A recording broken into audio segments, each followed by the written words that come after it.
Hello out there, weirdos, and welcome to the Weird Wide Web podcast. I am your host, Lindsey B. Goddard, and the theme of today's episode is death. I'm going to set right into reading a flash fiction story that was submitted to the podcast that I really loved and I accepted right away.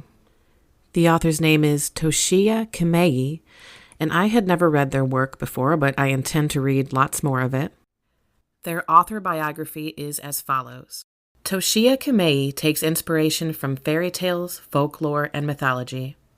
They attempt to reimagine the past, present, and future while shifting between various perspectives and points of view.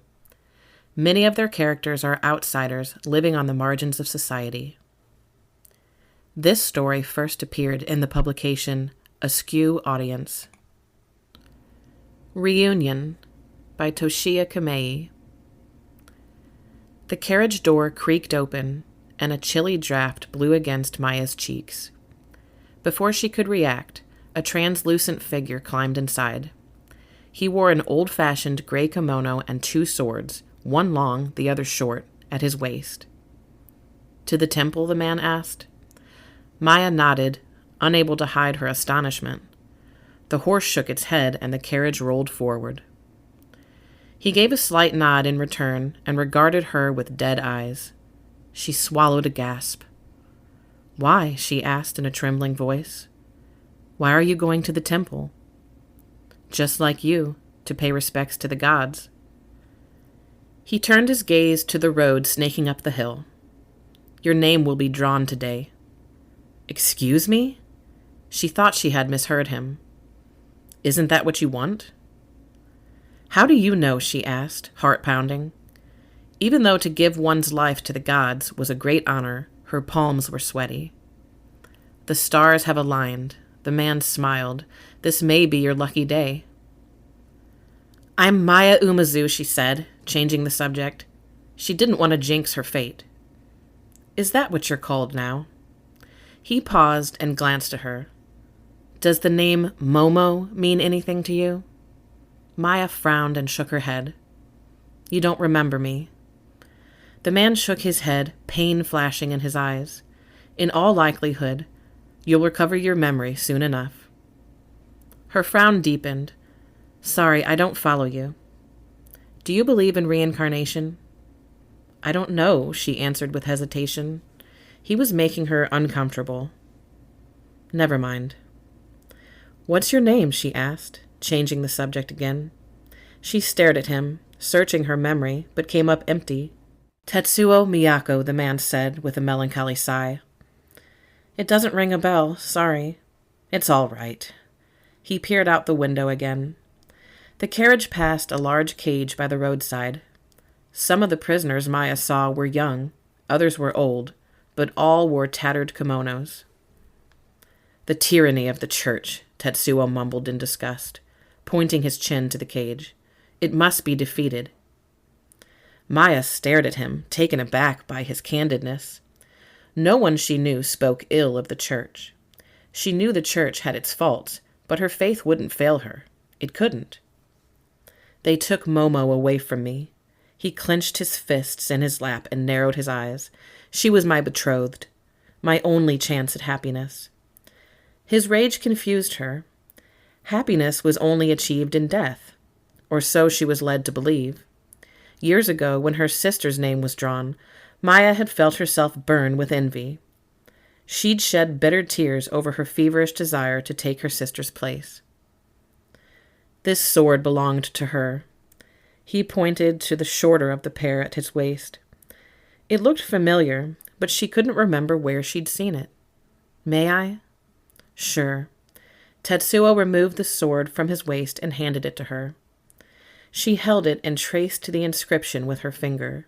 "Momo," she read it aloud. "Yes, Momo," Tetsuo said with a faraway look in his eyes. "You remind me of her." An odd sensation stirred in her chest. A sudden headache assaulted her senses, and she gave the sword back. "Are you all right?" Maya nodded. The carriage sped along the bumpy road. It was twilight by the time they arrived at the crowded temple. With a bowed head, Maya followed Tetsuo inside, and they sat together in the last pew. She felt even smaller than usual beneath the high, vaulted ceiling. The nave seated hundreds of worshippers. The heavy smell of incense stung Maya's nostrils. A few hooded sacristans passed through the aisles collecting entries for the lottery. Anxious to be chosen, Maya scrawled her name on a slip of paper and tossed it in a bamboo basket. The priestess stood behind the pulpit. A sword hung from a sheath at her left hip. She began the mass with a wailing chant, and the worshippers swayed and their eyes closed, hands clasped in prayer. The priestess drew a name from the basket and read it aloud. Maya Umezu. "We have chosen," one of the sacristans cried. "Kill her," the congregation erupted. "Kill her." Maya stood as if in a trance, climbed the dais, and knelt before the priestess. The priestess unsheathed her sword and raised it above her head. "Momo!" Tetsuo's cry shook her out of her trance.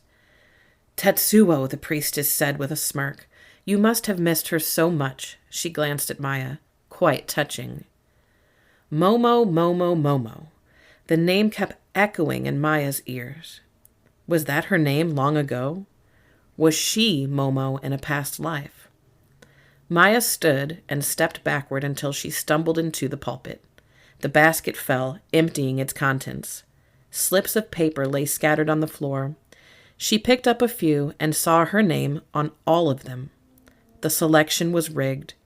She felt as though someone had struck her in the back of the head. Her heart pounded in her ears. The congregation stomped and roared. "The gods want blood." A wailing chant echoed through the temple.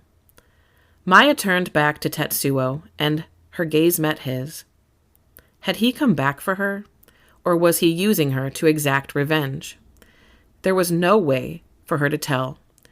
Regardless, she was now Maya. Even if she wanted to be reunited with Tetsuo, she couldn't go back to being Momo. She would be going against nature. "Take this!" Tetsuo tossed the short sword to her. The priestess strode toward Maya as worshippers charged the dais. Tetsuo drew his sword and readied himself. When Maya held the hilt again, a jolt of energy ran through her. "This is my sword." Her heart stirred with sudden desire for survival. Maya, Momo, raised the blade and warded off the priestess's blow. Clang! Iron clashed against iron, and sparks flew. All right. Hey there, listeners, and welcome back to the Weird Wide Web podcast. I'm finally here with my co-host, Suzie Lockhart. Say hi, Woohoo! Suzie. Hi! Suzie is a writerly friend of mine, but probably more than that because we're kind of good buds. And Yeah. I've been waiting to get her on this podcast and discuss writerly type stuff. So how have you been, Suzie? I have been not too bad. I can't complain. I don't like the heat, but I don't like the cold. I don't like the rain. So, it's today it's a little cooler and it's not You sound raining like and, me. yeah, no point complaining about it, right? Yeah, But and you should be celebrating because you put in so much work on Dastardly Damsels recently that's going to come out through Crystal Lake. And I think that is so cool. Like, you are a rock star editor at this point. You've got an antho with Crystal Lake, and you put in so much work on it. And it comes out Thank in the you. best month of the year, October, Halloween. on Halloween. On Halloween. I about died, Lindsay. I about died, seriously. That's like a horror writer's dream, right? Yeah, best release date you could hope for. Yeah, so I guess, my boss Joe must have found something and then he liked to release it on Halloween. I bet Um, so, because there's some amazing authors in that lineup. So I'm yeah, sure he was pleased with it. yeah. And the cover, I was over the Yes. moon when I saw the cover, yeah. Yeah, that's a good one. So I guess I Yeah. should touch upon the story that I read, because the theme of today's episode is death. But, there was more to that story because it wasn't really just death. It was sort of a rebirth and a reincarnation. And it really Mhm. ended right when the action is starting, because she sort of starts to remember who she was and how angry Yeah. she is. Which And was a really interesting way to go with the story. Like, it was like this build up to this ultimate climax. I really enjoyed the story. I was kind of hoping that, you know, the two lovers would get back together, but it yeah, was cool. Yeah. the hopeless romantic in us all. But that, that could be in the future. You have to stay tuned, I guess. But I had never read anything. The author Toshiya Kamei, and I had never heard of them, and just they submitted to the podcast, and I read that, and I knew it was perfect. And Yeah. especially with today's theme being death, and I do Yeah. have some poems I'm going to read at the end that are on theme with that. Yeah. Um, but I think horror is kind of always about death. It's the inescapable. It's the ultimate fear. You know. That's true. I think for a lot of people that's true. I can't say I feel that way about it, but I know it is that way for a lot of people. Um, You and I always have such a positive spin on everything. Like what other Oh, people might thank dread, you you. might view as peaceful or the ultimate reward. And I just love that about you. Oh, thank you. And I want my kids to do for me what my friend did for her mother last night for her mother's viewing, because it was the most awesome freaking viewing I have ever been to in my entire life. And I actually left there feeling like, I don't know if happy's the right word, but like I felt joy over this person's life rather than thinking about their death, you know? That's wonderful. That's how you should feel a service, a memorial service feeling, but we rarely do. So okay, so do tell. What happened? I knew you were going to ask me that question. Well, first I went in and everything, you get to the person, that you're there to see, and you hug and you cry and everything. But then, I start looking around at the stuff that she had displayed from her mom. Now, her mom was 85 when she passed. And for her 80th birthday, and this sounds like something I would want to do for my 80th birthday, she took her mother to um, Monroeville Mall. They were doing like that's where they did one of the, and I should know which Night of the Living Dead movie it was, but I can't remember off That the top of my if it heart. was a mall, it would have been Dawn of the Dead. Dawn of the Dead. Okay. I said off the top of my heart. I meant off the top of my head. Um, Well, it's yeah, close so to your heart. It's a well, zombie. yeah, Yeah, it's a so zombie, so you know it is. And so that's what she wanted to do for her 80th birthday. So her daughter took her, and she took this picture of her mother with these zombies all around her looking like they were trying to eat her, and her mother was laughing hysterically. She got all these great pictures. So this one picture in particular turned out really well with her mom just had this huge smile on her face. So my friend, and I'm not mentioning their names because I didn't get their permission, right. to use this. Anyway, she got it blown up into a big blanket for her mother to remember it by. So I'm walking, back from, paying my respects to her mother, and I see the blanket, and it was just draped over the chair, one of the couches in the funeral home, and I was like, "Oh my gosh, is that great or what?" There's probably people walking in here like, "What on earth?" Right. But that's, you've got to honor people and remember them with their spirit and who they were. And Yeah. a horror buff is a horror buff. It doesn't matter if you're 8 or 80. It doesn't. And she had the most incredible things out. Like her mother had this recipe stash, and she had like all her mother's like recipes in their little the things the older people used to use for, Yes, I the remember those. Rolodex recipes. And I'm like, gee, we should still do that, because if the grid ever goes down, we're gonna need that. But I need that anyway because I don't like to cook. But so I said, we gotta get together just so you can let me look through those. And she's like, totally, I understand. Oh yeah, And those old recipes can't be beat.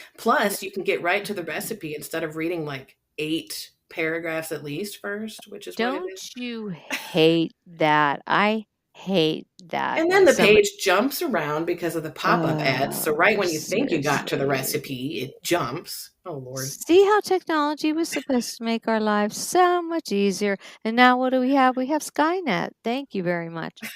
But so next to the recipes, there was a card, and I guess one of the see, like, yeah, if you were friends with her daughter, you were friends with her mother. There was just no, they were inseparable. That's sweet. She adored her daughter, and her daughter adored her, and everybody adored both of them. And her mother, you could not meet her and not like her. She was just so interested in you. She wanted to know about you. I mean, not like in a nebby way, but like Right. And that's a she's, rare personality type because a lot yeah, of people feign interest just to get to the punchline, which is usually themselves. exactly, exactly. And so, and my friend says to me, she says, next to my mom's recipes, you have to check out the sex card. And I was like, what? Okay. So, yeah. So now it gets really interesting, right? So I go and I read this card about this friend of my friends who was also friends with her mom, and stopped over one day, um, I don't know, chat about something or other, and her mom, who we'll just call F, okay, decided that she wanted to school this girl on sex. And so she got in this big discussion about sex with her.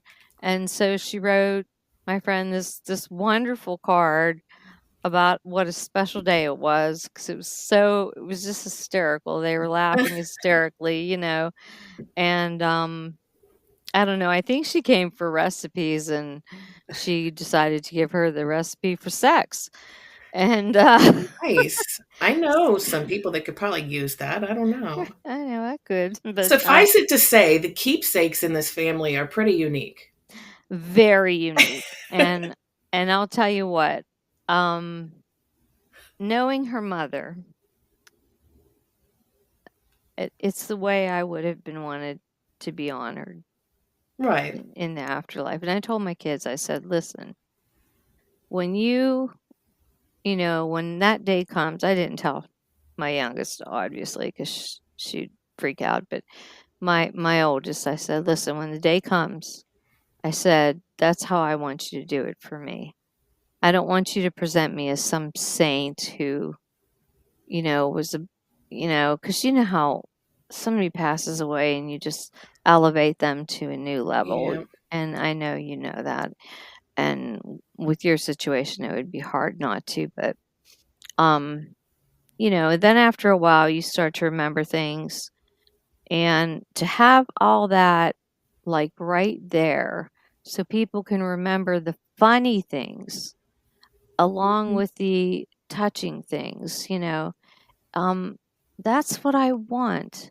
I want people to know who I was. That's exactly how I feel because not to sit here as a critic of the funeral services I've been to in my life, but it's almost like they're just reading out of a book. It's never tailored to the person. And you're sitting there thinking, well, that's not who they are. There's all these other things that aren't being mentioned and aren't being celebrated. And I mean, the last funeral I had to go through, that's why I wrote the eulogy because I wasn't going to have those things overlooked and just have the standard formula for a funeral. Right. I think, and sometimes on YouTube you see people will arrange ahead of time for a dance crew to come in or just something to really liven it up. And I think I'd like to see more of that, because to Yeah. celebrate the person's life, Yeah. that's what it's about. I have to agree with you 100%.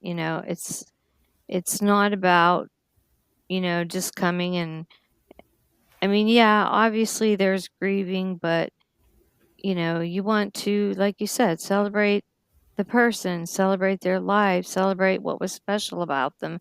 That's how you really honor somebody. I think we don't focus enough on the joy of life when death does happen. And Yeah. I was going to touch on that in this episode about death, because it doesn't have to be dreary. You say that word and naturally people think, ugh, I don't want to discuss that. But, a good horror humor story makes you laugh about death, or a Absolutely. good moving piece of poetry makes you feel inspired to live your life in spite of death. And Exactly. I think one of my favorite poems about death is, I posted it on Facebook recently. It's an old Dylan Thomas poem, "Do Not Go Gentle into That Good Night." Because Mm, although it does focus on death, what he's telling you is, don't give up on life just because death is at the end of the road. Live right. your life. And I've got Yeah. a few poems I'm going to read when I wrap up chatting with you that Okay. are on topic. And they came from people submitting to the podcast. That's Just awesome. sending them into the address that's on there. So yeah, if you're interested, if you're out there listening and you're an author and you're interested in being on the podcast, just go to weirdwideweb.org and you can click on podcast info on the menu there. And there's an address where you can send stuff in. Although I've been pretty deep in reading because of the writing contest. I don't know how submissions editors do it.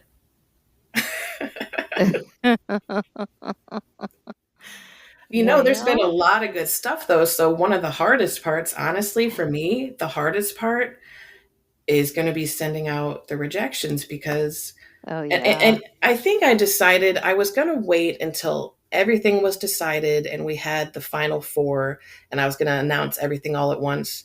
But the more I read these stories and I recognize the hard work that these authors put into it, I think I'm just going to start getting back to people if I know that they're not going to be the final story selected, because then they can start sending it out somewhere else and get their story going, because we've got a ton of quality material.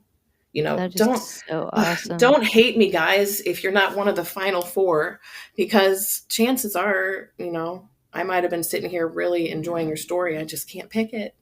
Oh, I hate that. I know. I hate that word, especially if it's an author I've worked with before and it's like, oh, just torture coming up with that. Yeah. But you know what? Since we were talking about poems and death, I had forgotten about one that is one of my favorites. May I read it? Oh, yes, what a lovely Okay. surprise. I love Thank you. It's short. It's a Hopi prayer. It it. Okay. says, "Do not stand at my grave and weep. I am not there. I do not sleep. I am a thousand winds that blow. I am the diamond glints on snow. I am the sunlight on ripened grain, and the gentle autumn rain. When you awaken in the morning's hush, I am the swift uplifting rush of quiet birds in circled flight. I am the soft stars that shine at night. Do not stand at my grave and cry.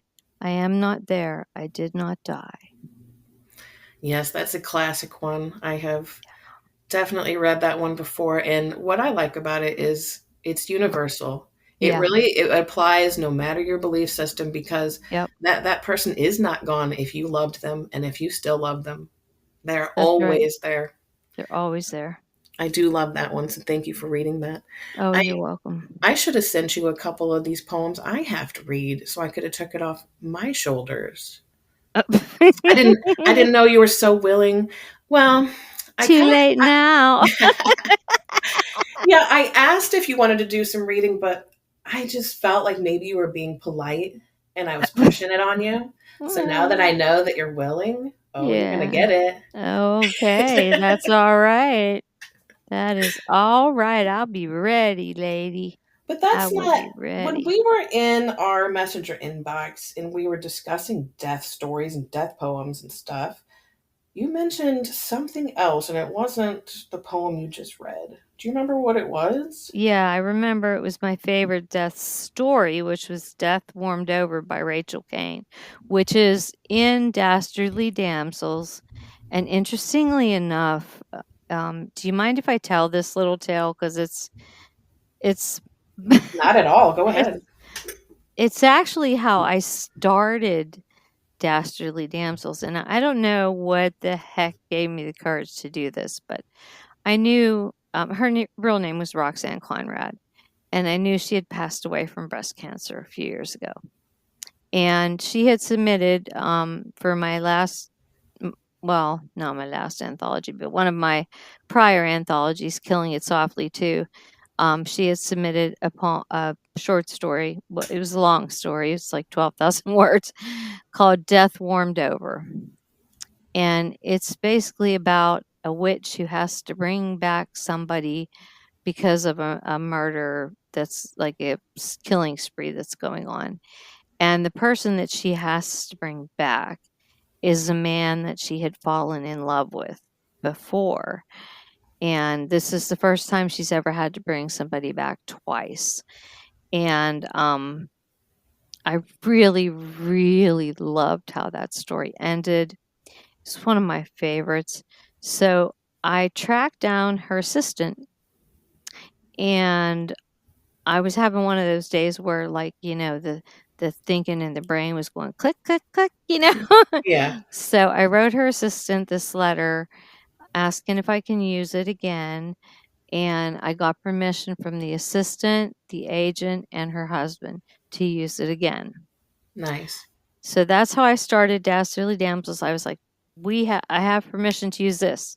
And then after that, I asked Nancy Holder, because she's always a really terrific supporter for me. Fantastic author to have in there as well. That doesn't hurt. Oh, you know what? She is a fantastic author, but she's even a more fantastic person. I bet. I've gotten to know her a little bit, and I found out that she has some experience with working with autistic people, and I have two autistic kids, so Yeah, it's perfect fit for you um, guys' friendship then. yeah, really. I'll tell you what, when in the beginning, how things went south because my original co-editor decided, that she was like, I'm out of here. And it took me a whole over a year to realize she was in over her head. Yeah. The amount of editing work I had to put into that anthology was extensive. And then I brought on another assistant editor, Marianne Halbert, because she was doing some of the proofs, and I felt that she deserved a title, because she caught a lot of stuff. Because it's 130,000 words, you're gonna miss Right. stuff. And then the Crystal Lake had their own proofreader who found more stuff, and while I was going through the proofs, I found even more stuff. So I think we have a pretty tight anthology now. But what was the point that I was trying to make? Well, that it was originally for the author of Death Warmed Over, is where we Right, started. right. I did that as a tribute to her. Yeah, yes, I got Nancy on board, and and then the submissions started flooding in. And the thing about this that really blew me away, Lindsay, is that these women all gave me their trust. I had no publisher. I had nothing but an idea. And they Right. were sending in stories left and right, and I was just That's blown. what keeps me in this community, despite drama queens trying to make the waters choppy for our little boats in these Right. choppy waters. But there's always a lifeboat, and there's always someone on it who's so kind and ready to just create and collaborate. I love it. Oh, seriously. And most of the authors that I have in here, have been like that. And the ones that worked really hard with me, their stories are in the beginning 10 and the end 10 because that's how hard they worked. Now I have a little surprise for everybody because just when everybody gets bored in the middle, I have a story that's long and it's going to blow them away. All right. I was like, I'm not taking any more reprints. And my other person that was on at the time, she felt the same way. We read this story. We have never read such a shocking ending. And we both said, we have to take this. So I wanted to, just when people were getting a little bit bored or whatever, because it's a long anthology, it's 130 words. And right in the middle, smack, I put this story that just like, you read it, you don't know what's going on, and at the end you find out what was going on, and you're just like, oh my God. Well, Yeah, that should be in all the promos. There's something good in the beginning, in the middle, and in the end. So you have exactly. no excuse not to go front to back with this thing. Exactly. And she's one of the gals that worked really hard with me. And I'll tell you, as some of these authors, you know, because you and I have worked together a lot, you know how friendships can just develop, and Right. it's hard, because the person that originally started this with me was a good friend, and I thought I could count on her, and you know I couldn't. Stress But and pressure really does turn things around sometimes. That's all I'll say about that. yeah, that's very true. And well, obviously it's been a difficult year for me because my one son moved to Texas that was, my partner in Your writing, co-writer, my yeah. co-writer, yeah. And not I had like two, you and another author out there that really understood like how this affected me. And so I thank you so much because you've Aw, been there for me over the last year like nobody else. And I you're can't welcome. thank you enough. Hey, it Thank means the you. world to me that you're always an inbox away and that I know that you genuinely care because we're all just faces on the internet until you really get to know somebody and you really know they actually care. And that's Yeah, worth so much. So, it is. It really is. And so we're talking about death and look where we ended up. right. We ended up with friendship and love and life. That's what you Right. do to everything, Susie. I'm sorry. We're I'm so trying to be dark and bleak and gothic, and here we are talking about how much we love each other. I try. I write these stories. I try. All right, so I Okay. guess we're gonna wrap up our little chat today, but I know that there was a story about death that you had maybe wanted to read on today's episode that I think maybe we should get to it on another episode another day, but do you want to maybe give us a teaser and tell us a little bit about it? Sure. It's a vampire who, his familiar brings him food, let's just say. And the last meal that his familiar brings comes with quite a shocker.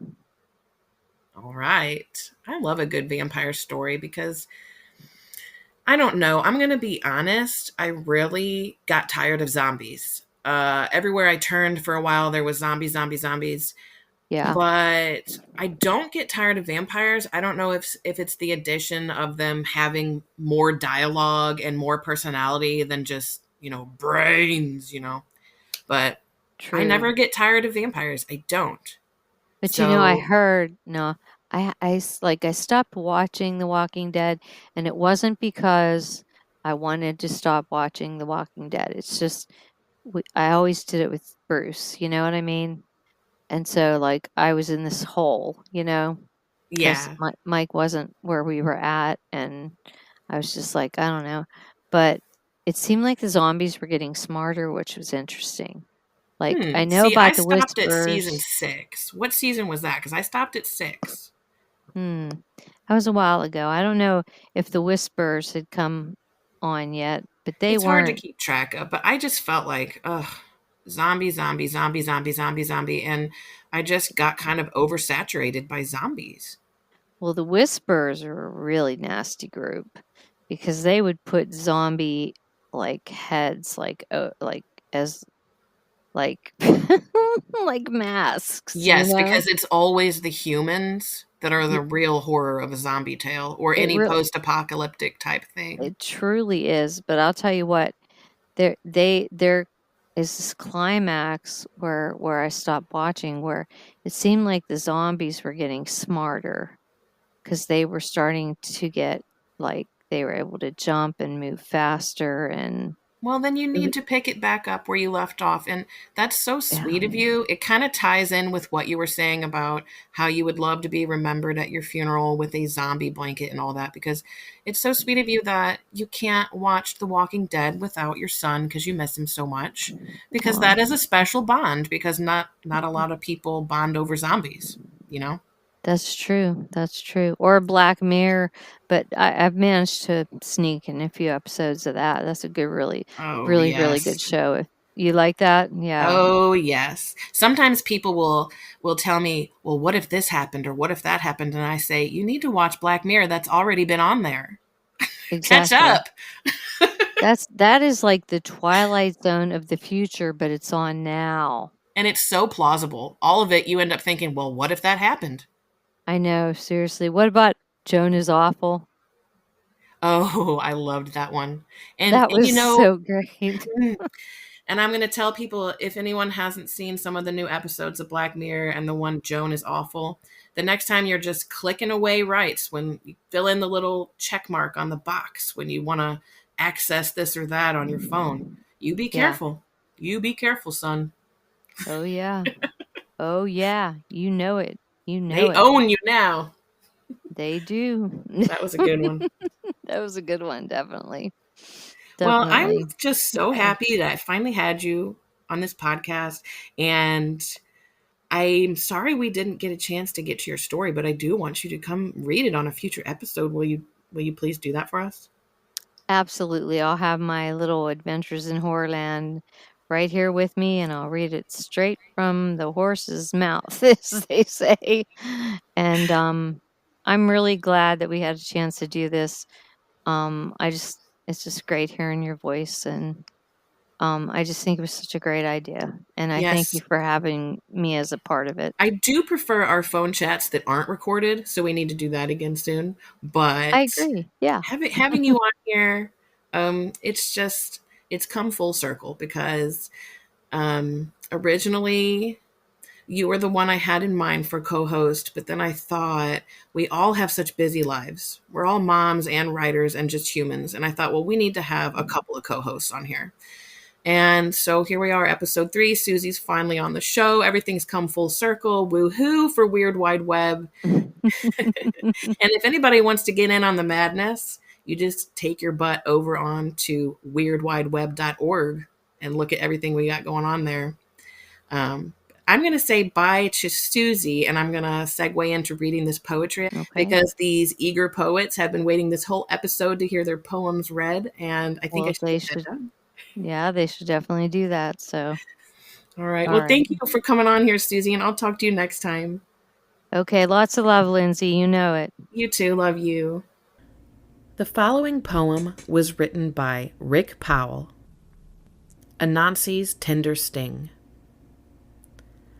Her drenched body in the attic lies upon the splintered floor, partaking in a precious agony. Her flesh is one infected sore. Shudders tremble, anticipating her servants' a skittering tread. Carnal thoughts permeating a fury fevered blistering head. Noxious winds buffet the house, a nuclear night never abated. She a survivor, never alone. Companion her lust, never sated. Servants arrive, whispers on wood. Shadows stretched, irradiated light. She bites her lip, wet with yearning, her skeletal thighs open at the sight. Hands grasping, weak but firm, a throng of legs, flesh tickling. Master arrives, dark against dark, cavernous smile, voice snickering. Servants lift her body so light, her smile faint, a dreaming ascension. Forward they click, towards the master, an ebony army, a surreal procession. Taking the oblation from his many children, his fathomless smile lights up the room. Her form prickling, a foretaste to come. His many eyes break the gloom. Her breath rasping, he pulls her in close. Sunken eyes widen, she falls under his spell. Breaths leave her as she gives in to rapture, departing this mortal coil with the tales he can tell. The following poems were submitted by Michael Errol Swaim. The first is called The Graves of the Ancient. I sit and I stare at the graves of the ancient, the old, most aged and wise, ancestors buried deep. I sit and I wonder, after all these years, these centuries, what have we lost and what can be found? I sit and I weep. All are now gone, the forgotten. What can I do, being a simple man? I lay down and sleep at the graves of the ancient, the old, dreaming the dreams of the hopeful world. And now our final poem is called The Ancestors' Call. How pale is the sky as the wind sings, the song of life, a work of art. How dark is the path that leads me here, to my final rest, a timeless sleep.